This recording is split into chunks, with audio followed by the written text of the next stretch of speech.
ಸ್ಲೀವಿಗೆ sleeve ಸೋಕಲು ಸೀದಾ ಹೊಂಟೆ ಬಿಟ್ಟಳು.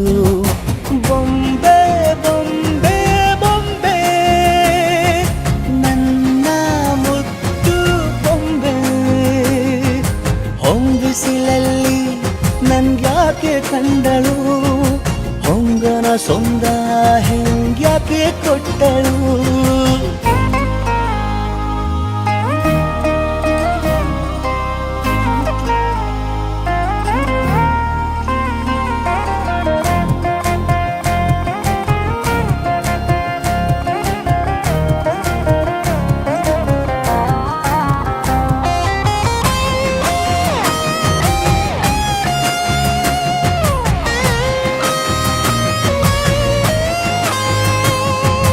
ಮೆಲ್ಲಗೊಂದು ಹುನ್ನಾರ ಕಲಿಯಿತೆ ಕಣ್ಣು ಗಾಳಿಗೆ